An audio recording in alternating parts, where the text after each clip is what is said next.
We are beginning this evening with some new developments surrounding the collaboration between the Monterey County Sheriff's Office and the Immigration and Customs Enforcement, or ICE. More than 150 people have been released from the jail to ICE since August for deportation.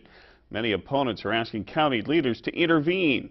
Action News reporter Bianca has the story live from Salinas tonight.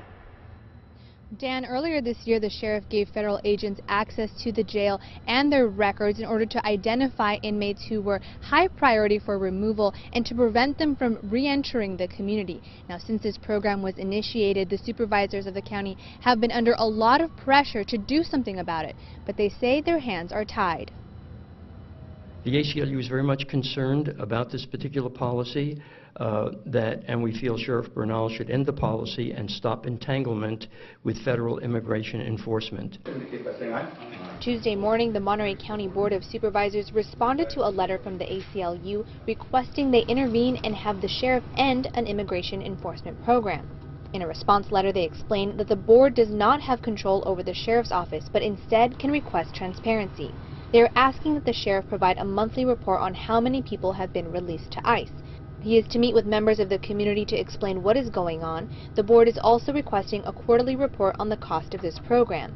Some local organizers say this is bad for community-police relationships. What that does when we increase the trust is that people are more likely to report crimes, people are more likely to collaborate when there is a crime, and so we feel that when the Sheriff's Department is doing this type of thing where they deport people, it breaks that trust. A fourth request was added this morning by Supervisor Parker in response to these concerns. I think it would be interesting for us to be able to monitor, for instance, the calls to the crime tip line in the sheriff's to the Sheriff's Department. Other residents expressed support for the added enforcement. They have to adhere to our laws as we do their laws in their country. It's just bottom line respect. Now, the idea behind Supervisor Parker's suggestion to monitor the tip lines to the Sheriff's Office is to be able to compare how, in the period before this program was implemented and afterwards, what impact, if any, it has had on the community's willingness to work with law enforcement.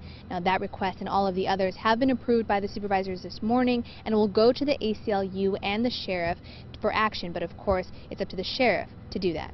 All right, likely he will not. Thanks very much. Appreciate it, Bianca. Now, Sheriff Bernal has been very clear on this from the get-go. He says his intent of this program is to prevent the release of inmates considered a threat to public safety, and he's not planning on ending that program anytime soon.